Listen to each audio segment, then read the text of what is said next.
Hello friends, welcome to Yazhini சமையலறை. யாழ்னி சமையலறையில் இன்றைக்கி சூப்பரான ஒரு வீடியோ தான் பார்க்க போகிறோம். வாங்க வீடியோக்குள்ளே போகலாம். அதாவது பார்த்திங்கன்னா சக்கரவள்ளி கிழங்கு வச்சுட்டு ஒரு breakfast and dinner and snacks எல்லாத்துக்குமே யூஸ் பண்ணிக்கலாம். வெயிட் லாஸ் பண்ணுறவங்களுக்கு இது ரொம்ப சூப்பரான ரெசிபி தான்.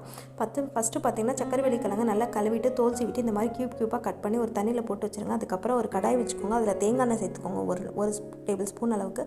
அப்புறம் கடுகு உளுந்து பருப்பு சேர்த்துக்கோங்க. அப்புறம் காஞ்ச மிளகாய் 2-3 காரத்து இந்த மாதிரி சேர்த்துக்கோங்க. அப்புறம் கருவேப்பிலை சேர்த்துக்கோங்க. இது 3 நல்லா பொரிஞ்சு வந்தோடனே செம்ம ஸ்மெல் வரும். அதுக்கப்புறம் பார்த்திங்கன்னா இந்த க்யூப்பாக கட் பண்ணி வச்சுருக்க சக்கரவள்ளி கிழங்கையும் சேர்த்துலாம் கொஞ்சம் பரட்டி விட்டுட்டு அதுக்கப்புறம் உப்பு சேர்த்துக்கோங்க. உப்பும் சேர்த்து நல்லா பரட்டி விட்டுட்டு ஒரு மூடி போட்டு வச்சுருங்க. இந்த மாதிரி எல்லோ கலரில் நல்லா வெந்து வந்துடும். பார்த்தாலே உங்களுக்கு கலர் நல்லா சேஞ்ச் ஆகிருக்கும். ஏன்னா நம்ம மஞ்சப்பொடி எதுவுமே யூஸ் பண்ணலாம், ஆனால் கலர் வந்து நல்லா குக் ஆகிருக்கும் இந்த கிழங்கு. அதுக்கப்புறம் பார்த்திங்கன்னா தேங்காய் துருவல் சேர்த்துக்கோங்க. சேர்த்துட்டு நல்ல பூ மாதிரி தூவிட்டு அதுக்கப்புறம் அதையும் கிளறிட்டு நம்ம ஒரு சர்விங் பவுலில் மாற்றிடலாம். அதுக்கப்புறம் பார்த்திங்கன்னா வறுத்து வச்ச வேர்க்கலையும் நான் சேர்த்துக்கிறேன். செம சூப்பராக இருக்கும் இது சாப்பிட்றப்போ. இந்த வீடியோ உங்களுக்கு பிடிச்சிருந்தா லைக் பண்ணுங்கள், ஷேர் பண்ணுங்கள், கமெண்ட் பண்ணுங்கள், சப்ஸ்கிரைப் பண்ணுங்கள். தேங்க்ஸ் ஃபார் வாட்சிங்.